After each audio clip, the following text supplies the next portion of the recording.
नमस्कार, स्वागत है आप सभी का न्यूज अपडेट में। मेरा नाम है सिद्धांत त्रिपाठी और आइए रुक करते सीधा खबरों की ओर। जहां उत्तराखंड की वादियों में आजकल फिल्मों की शूटिंग हो रही है, वहीं देहरादून में भी इन दिनों फिल्मों की खूब शूटिंग हो रही है। इसी बीच अभिनेता विक्रांत मैसी, आरुषि निशंक और शनाया कपूर की फिल्में आंखों की गुस्ताखियों की शूटिंग देहरादून में हो रही है, जिसके सेट पर आज उत्तराखंड के मुख्यमंत्री पुष्कर सिंह धामी पहुंचे।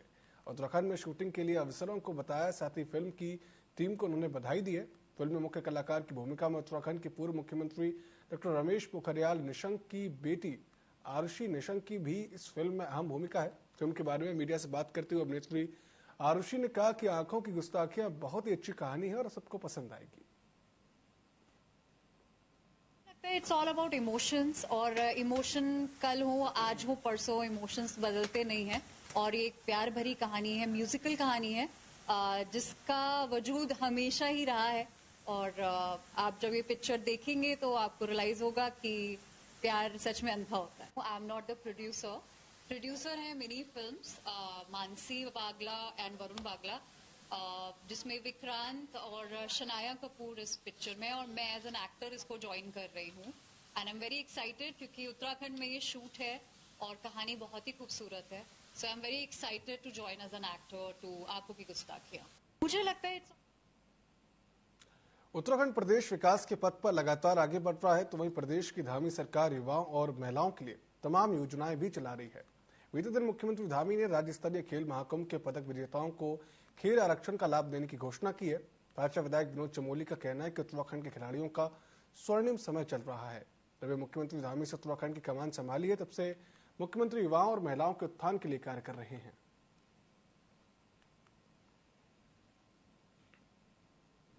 देखिए, मैं ये कहता हूं कि उत्तराखंड में जो लोग खेलों से जुड़े हुए लोग हैं, उनके लिए ये स्वर्णिम काल चल रहा है। और एक बहुत बड़ा ऐलान हमारे माननीय मुख्यमंत्री जी ने किया है, और मैं इसका उनकी सराहना भी करता हूं, उनका आभार भी व्यक्त करता हूं। और मैं आने वाले जो भविष्य है खिलाड़ियों का, वो कहीं ना कहीं सुरक्षित हुआ है, ये बात मुझे इनके इस प्रयास से लगता है। क्योंकि जो 4% का आरक्षण, देखिए, एक मुफ्त राशि आप देते हैं, वो कहीं ना कहीं आगे चल खर्च हो जाएगी, उस पर पूरा जीवन नहीं मुनस्सर कर सकता। लेकिन जो आरक्षण की व्यवस्था है 4%, उस पर एक खिलाड़ी का पूरा जीवन चल सकता है। और खिलाड़ी की एक आयु सीमा होती है, एक उसको बहुत कम समय में रिटायर होना होता है। और उत्तराखंड में नगर निकाय चुनाव को लेकर अब सरगर्मियां और तेज हो चुकी हैं। राज्य निर्वाचन आयोग इस दिशा में लगातार सकारात्मक पहल में जुटा हुआ है। प्रदेश के 102 निकायों के लिए अभी तक 30,98,299 वोटर पंजीकृत हो चुके हैं। हालांकि नॉमिनेशन की अंतिम तारीख तक नाम में परिवर्तन और वोटर लिस्ट में नाम जोड़ा जा सकता है। नगर निकाय चुनाव के विभिन्न पदों के लिए अधिकतम खर्च की सीमा को भी रिवाइज किया गया है। 2018 में खर्च की जो सीमा थी, उसमें आंतरिक बदलाव किए गए हैं। इसके लिए राजनीतिक दलों के साथ बैठक भी की गई थी और उनके विचार और सुझाव भी लिए गए थे। राज्य निर्वाचन आयोग सचिव ने बताया कि इस बार अब चालान के माध्यम से नामांकन और अन्य प्रक्रिया के धन जमा होंगे। राज्य निर्वाचन आयोग द्वारा इस बार एक्सपेंडिचर मॉनिटरिंग के लिए एक्सपेंडिचर ऑब्जर्वर की तैनाती भी जनपदों में की जा रही है। नगर निकाय चुनाव से संबंधित मैं ये फैक्ट भी आप लोगों के सामने रखना चाहूंगा कि हमारे जो 102 नगर निकाय जिसमें चुनाव होना प्रस्तावित है, उसकी वोटर लिस्ट जो अभी तक हमारी तैयार हो चुकी है, उसके अनुसार 30,58,299 वोटर्स हमारे पंजीकृत हो चुके हैं आज की डेट में। और क्योंकि ये एक कंटिन्यूअस प्रोसेस होता है, नॉमिनेशन के लास्ट डे तक नाम घट बढ़ सकते हैं या चेंजेस उसमें हो सकती है वोटर लिस्ट में, तो ये जो है एग्जैक्ट नंबर ऑफ वोटर्स।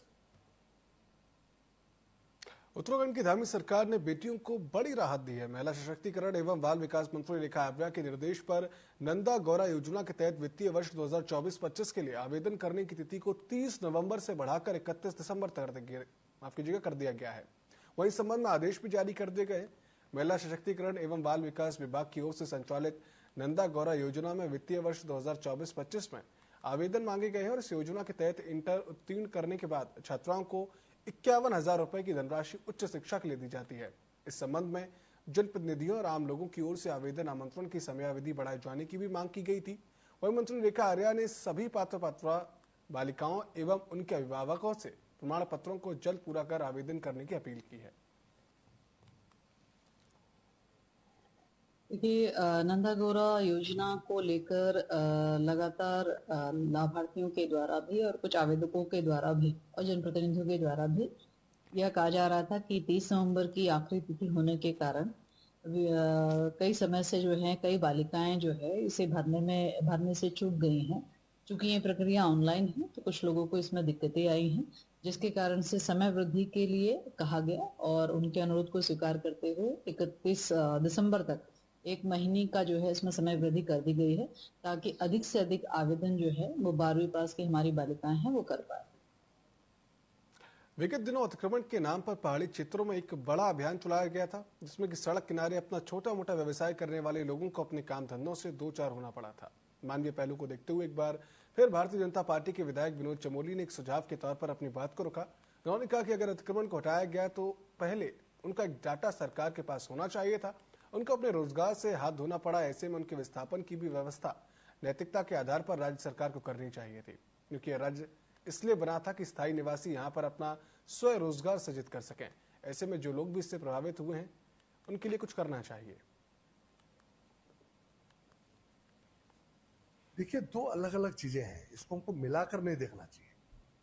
पहाड़ों के जिस तरह के अतिक्रमण थे वो सड़क के किनारे थे, मोस्टली वो एनएच पे आ रहे थे और वो भी कोर्ट के आदेशों से हुआ। कोई ऐसा नहीं कि सरकार ने किया, बल्कि जब ज्यादा होने लगा तो हमने उसको उल्टा रोका है। लेकिन उस पर भी मैंने एक बात कही थी विधानमंडल दल की बैठक में कि मैंने कहा भाई इसका पूरा एक ब्यौरा हमारे पास आना चाहिए, इनको रिहेबिलिटेशन की व्यवस्था हमको करनी चाहिए, उनको विकल्प हमको देना पड़ेगा, क्योंकि लोगों को रोजगार से जुड़ा हुआ विषय है। अभी उत्तराखंड में अगर उनके रोजगार को संरक्षित नहीं कर सकते फिर हम क्या करेंगे? काहे के लिए हम सरकार है, काहे के लिए हम राज्य में है? तो मेरा ये मानना है कि जिन लोगों को वहां से उजड़ना पड़ा है, जाना पड़ा है और आवश्यक भी रहा होगा तभी ये काम हुआ है। नेशनल गेम की तैयारियों को लेकर कुमाऊं कमिश्नर ने रुद्रपुर स्टेडियम का निरीक्षण किया है और इस दौरान उन्होंने अधिकारियों से जानकारी लेते हुए निर्माणाधीन इंडोर स्टेडियम और साइकिलिंग ट्रैक का निरीक्षण किया। इस दौरान उन्होंने इंडोर स्टेडियम की लाइटनिंग, वेंटिलेशन और पानी निकासी को लेकर समय से पूर्व काम दुरुस्त करने के निर्देश दे दिए हैं। कमिश्नर ने बताया कि प्रशासन की ओर से नेशनल गेम की तैयारी की जा रही है। रुद्रपुर में अभी 3 नेशनल गेम प्रस्तावित है। इसके लिए जिलाधिकारी के नेतृत्व में एक मॉनिटरिंग कमेटी बनाई जाएगी और इसके अलावा खिलाड़ियों के रुकने की पर्याप्त भी व्यवस्था की गई है। गेम्स तो होने वाले हैं और 3 इवेंट्स यहाँ पे हो रहे हैं। बाय एंड लार्ज काम हो चुके हैं, फिनिशिंग टचेस पे दिए जा रहे हैं। लेकिन आप सही कह रहे हैं, क्योंकि कई बार इस तरह के जो इवेंट्स होते हैं काफी चीजों को पहले से एंटिसिपेट करना होता है कि क्या क्या होगा, कैसे होगा। तो ऐसी कमेटी डीएम साहब एक बना देंगे सुपरविजन के लिए, और जो रेगुलर कोऑर्डिनेशन स्पोर्ट्स डिपार्टमेंट और एडमिनिस्ट्रेशन का है उसको भी हम सुनिश्चित कराएंगे। अभी केवल एक यहाँ पे बड़ी कमी उस सेंस में आप देखेंगे तो केवल इतना था कि जो ड्रेनेज के काम हो रहे हैं इसकी जो इवेंचुअली निकासी होनी है उस पर पूरी तरीके से होमवर्क नहीं हुआ, तो आज भी उस पर सहमति बन गई है। उत्तराखंड की देहरादून पुलिस रात के समय भी पूरी तरह से सक्रिय नजर आ रही है। रात्रि के समय भी शहर में एंट्री एग्जिट पॉइंट के साथ 19 जगह बैरिकेड लगे रहते हैं। प्रेस ड्राइविंग और शराब पीकर चलाने वाले लोगों पर पुलिस की सख्त नजर रहती है। इस बीच रात में गश्त पर निकले देहरादून के सीओ सदर अनिल कुमार जोशी ने टीवी 24 से बात करते हुए कहा कि नियमित तौर पर पुलिस की तरफ से कार्रवाई की जाती है। शहर में 19 से 20 जगहों पर बैरिकेड है और सभी पर नजर रखी जाती है। अगर कोई अपराधी प्रवृत्ति के लोग हैं तो वो दून पुलिस से बचकर नहीं भाग सकते। पुलिस का जो रात्रि चेकिंग प्रोग्राम होता है ये नित्य का है। हमारा करीब 19-20 जगह पर बैरियर लगे हुए हैं। इन बैरियरों पे पर्याप्त मात्रा में पुलिस बल है जो रेस ड्राइविंग, शराब पी के चलाने वाले गाड़ी, ओवरलोडिंग आदि को चेक करती रहती है ताकि कोई वाहन दुर्घटना ना हो, कोई एक्सीडेंट ऐसा ना हो जिसकी वजह से किसी की जान जाए। तो ये हमारा कार्यक्रम रहता है। साथ ही साथ अपराधों की रोकथाम की दृष्टिगत भी हम लोगों को चेक करते हैं कि कोई अपराधी किस्म का गैंग या किसी अपराधी किस्म का व्यक्ति शहर में किसी प्रकार की वारदात ना करे। ये पुलिस का। देहरादून समेत पूरे प्रदेश में धीरे धीरे ठंड का प्रकोप बढ़ रहा है। सर्दियों में सबसे ज्यादा परेशानी उन लोगों को हो रही है जिनके सिर पर छत नहीं है, और ऐसे में नगर निगम ने ठंड से निपटने और इन लोगों को सहारा देने की तैयारियां शुरू कर दी हैं, जिसको लेकर गोपाल राम बिनवाल अपर नगर आयुक्त ने बताया कि बढ़ती ठंड को देखते हुए तैयारियां शुरू कर दी गई हैं। करीब 5 रैन बसेरे पहले से ही हैं, उसके साथ ही कम्युनिटी हॉल डलनवाला में भी है। 51 जगह ऐसी हैं जहां नगर निगम की ओर से अलाव की व्यवस्था की जाती है। लकड़ी का टेंडर भी हो गया है। रैन बसेरा में नई कंबल, रजाई आदि खरीदने की कार्रवाई भी चल रही है।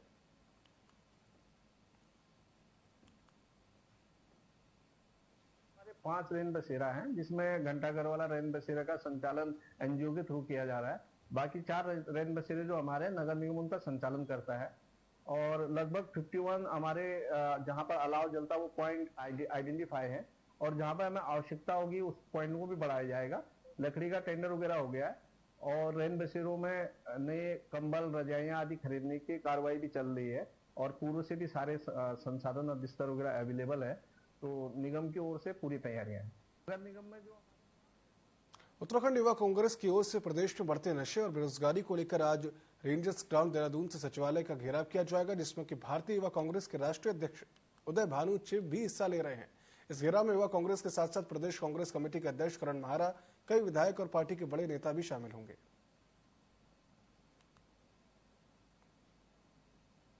भारतीय युवा कांग्रेस के द्वारा उत्तराखंड की राजधानी देहरादून में सरकार के खिलाफ एक प्रदर्शन हो रहा है, जिसमें राज्य सरकार पर आरोप लगाया है कांग्रेस ने कि यहां राज्य में नशे की प्रवृत्ति लगातार बढ़ रही है और राज्य में लोगों के पास रोजगार नहीं है।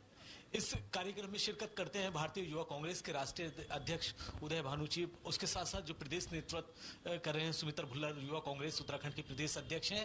और आज इस कार्यक्रम का आयोजन रेंजर्स ग्राउंड, आप मेरे पीछे देख रहे हैं कि अभी ये रेंजर्स ग्राउंड में यहाँ पूरा इसको सजाया गया है। यहाँ आपसे कुछ ही देर के बाद नेता जुटने लगेंगे। हालांकि अभी देखने के लिए, स्थिति देखने के लिए जो कांग्रेस के प्रदेश अध्यक्ष हैं करण मारा, वो यहाँ पहुंचे हैं और आप पीछे देखिए, पीछे भी पूरी व्यवस्था की हुई है और ये यहाँ से रैली शुरू होगी और सचिवालय, आवास सचिवालय है, वहां उसका घेराव किया जाएगा।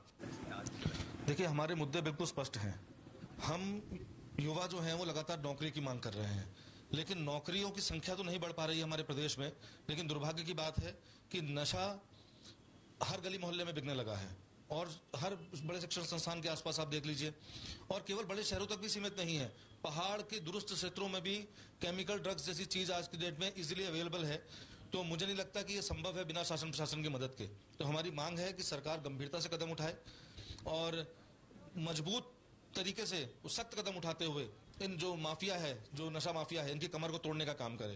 क्योंकि आए दिन हम सुनते हैं कुछ पेडलर्स को पकड़ करके जेल भेज दिया जाता है, लेकिन असल जड़ तक प्रशासन पहुंचने का प्रयास नहीं कर रहा है। ये दुखद है, ये हमारे प्रदेश के भविष्य के लिए घातक है। हमारी ये मांग है कि नशाखोरी के खिलाफ सख्त कदम उठाए जाए।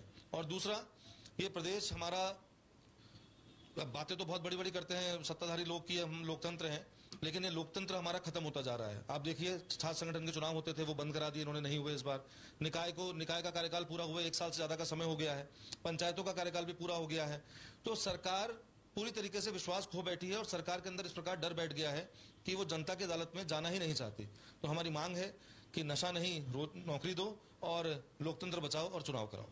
निश्चित ही 1000 नहीं, ज्यादा लोग जोड़ रहे हैं और नशे से लोग गांव घरों में तक परेशान है। स्मैक से लेके सारी तमाम चीजें प्रदेश के इंटीरियर तक में पहुंच चुकी हैं और रोजगार नहीं है।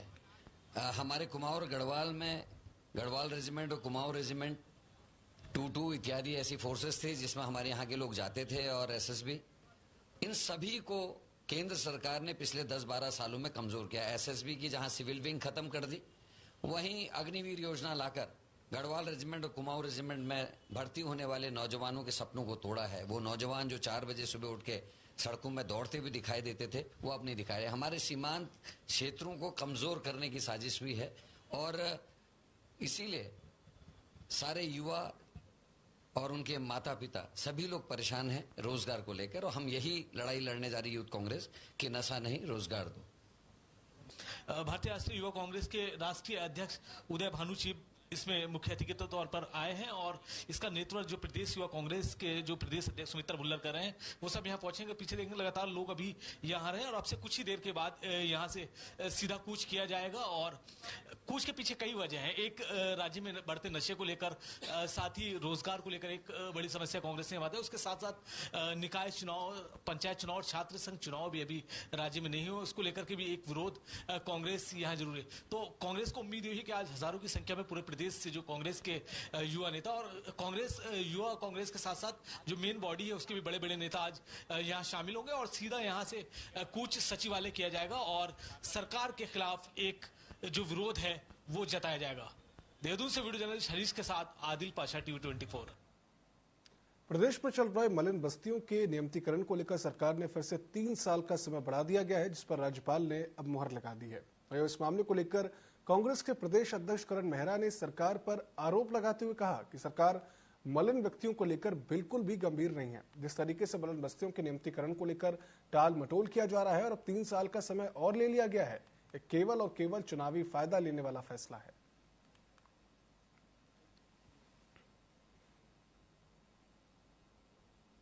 देखिए 3 साल क्यों बढ़ाया जा रहा है? एक फैसला क्यों नहीं कर देते, निर्णायक फैसला? ये तो ऐसा लगता है कि अभी निकाय चुनाव में लाभ लेने की दृष्टि से समय बढ़ा दिया है और कल को निकाय चुनाव निपट जाएंगे, मजबूत हो जाएगी सरकार, तो फिर क्या कहते हैं, इनको उजाड़ा जाएगा। तो एक बेहतरीन कानून लाया जाए और ये स्पष्ट कर दिया जाए कि आप रख रहे हो या हटा रहे हो, क्यों 3-3 साल कार्यकाल बढ़ा रहे हैं। देखिए उत्तराखंड में लंबे समय से निकाय चुनावों को लेकर इंतजार है। हालांकि अभी ओबीसी आरक्षण को लेकर महामहिम राज्यपाल को यहां से अध्यादेश आना है, इसकी तैयारियां चल रही हैं। वहीं प्राधिकरण की ओर से बनाई जा रही पार्किंग और मलिन बस्तियों के अध्यादेश को 3 साल तक और बढ़ा दिया गया है। साथ ही हरिद्वार रुड़की विकास प्राधिकरण AE के साथ मारपीट प्रकरण और कई मुद्दों को लेकर शहरी विकास मंत्री प्रेमचंद अग्रवाल से TV24 संवाददाता आदिल पाशा ने खास बातचीत भी की है। व्यापारियों को पहली बार सम्मानित करने का काम राज्य सरकार के द्वारा किया जा रहा है और कई मुद्दे हैं, चाहे वो प्रदेश निकाय चुनाव हो या पार्किंग को लेकर के क्या व्यवस्था है। इस टाइम मेरे साथ TV24 से बात करने के लिए शहरी विकास मंत्री डॉक्टर प्रेमचंद अग्रवाल। सर बहुत स्वागत है। जी धन्यवाद। सर पहली बार प्रदेश में व्यापारी को सम्मानित करने का कदम आपकी सरकार ने उठाया, तो क्या है? देखिए आप जानते हैं कि जिस प्रकार से हम लोगों के ऊपर एक विषय ये था कि हम लोग कैसी GST बढ़ाएं। पिछले दिनों आपको जानकारी होगी कि हमने बिल लाओ इनाम पाओ स्कीम को लॉन्च किया, बहुत उसका अच्छा रिस्पांस भी मिला और इसी प्रकार से हम नवाचार और भी कर रहे हैं। क्योंकि वित्त मंत्री के नाते मैंने पिछले दिनों अपने GST डिपार्टमेंट से कहा था कि हम कुछ ऐसे व्यापारियों को सम्मानित करें या कर्मचारियों को जिनसे और लोग भी प्रेरणा लें और कम से कम जो आदमी हमें अच्छा GST दे रहा है, अपना करदाता है, कर दे रहा है, ईमानदारी से कर दे रहा है, टैक्स दे रहा है, तो उसका हम सम्मान करें। तो ऐसे ही हमने पूरे उत्तराखंड के अंदर 160 व्यापारियों को सम्मानित करने का निर्णय लिया है, जिसमें 20-20 देहरादून और हरिद्वार में और 15-15 नैनीताल और उधम सिंह नगर में और शेष अन्य जिलों में 10-10 व्यापारी को हम सम्मानित करेंगे।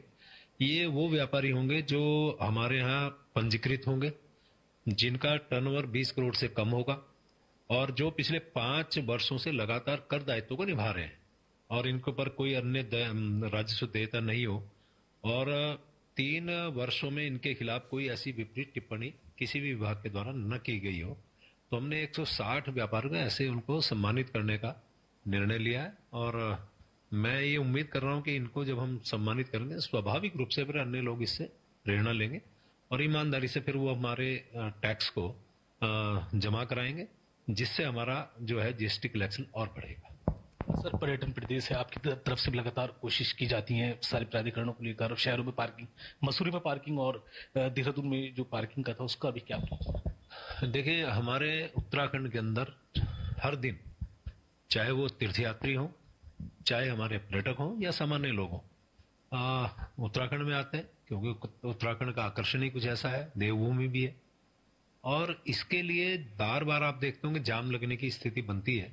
तो हमने पूरे प्रदेश भर में अनेकों जगह पार्किंग बनाने का निर्णय लिया है। इसमें हमारे यहाँ स्पेस पार्किंग है, इसमें हमारे यहाँ मल्टी स्टोरी पार्किंग है, इसमें हमारा टनल पार्किंग है। ये बड़ी बात है कि पहले बार किसी ऐसे प्रदेश में जिसे पहाड़ी प्रदेश कह सकते हैं, वहां पे टनल पार्किंग का कंसेप्ट हम लोग लाने जा रहे हैं और हम लोग इसका सर्वेक्षण करा रहे हैं। जहां हमें उपयुक्त लगा उसमें हम टनल पार्किंग भी करेंगे।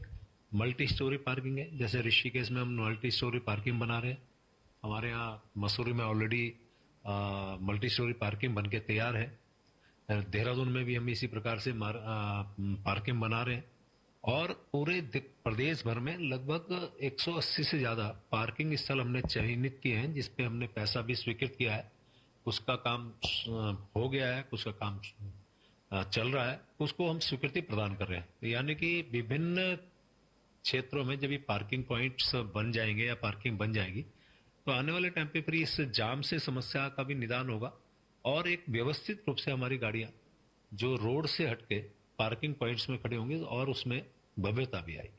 शहरी विकास मंत्री है, सबकी नजर निकायों को लेकर है और आपकी तरफ से पूरी तैयारी हो गई हमारे राज्यपाल के अध्यादेश के, तो कब तक सर उम्मीद आरक्षण पर क्लियर स्थिति स्पष्ट हो जाएगी? ये आरक्षण पे हम लोग काम कर रहे हैं। जैसे आरक्षण का विषय लगभग पूरा होगा उसके तुरंत बाद हम लोग चुनाव कराने की स्थिति में होंगे। हम अपने निर्वाचन आयोग को अपना ये सारा विषय बता देंगे तो निर्वाचन आयोग उसके बाद अपना कार्यक्रम जारी करेगा और उससे पहले जो आपत्ति है वो सारी चीज हम पूरा करेंगे और मुझे लगता है बहुत जल्द हम इसमें चुनाव कराने की स्थिति में होंगे। आखिरी सवाल, हरिद्वार विकास प्राधिकरण से एक मामला आ रहा था जिसमें एक के साथ मारपीट की बात आई है, तो उसमें क्या कुछ संज्ञान? मेरी जानकारी में ऐसा विषय नहीं है और यदि किसी ए के साथ मारपीट का कोई विषय है तो निश्चित रूप से उसका संज्ञान लेंगे और किस व्यक्ति के द्वारा किस रूप में किस नाते ये सब घटनाक्रम हुआ उसकी जानकारी लेके ही फिर मैं कुछ कह पाऊंगा।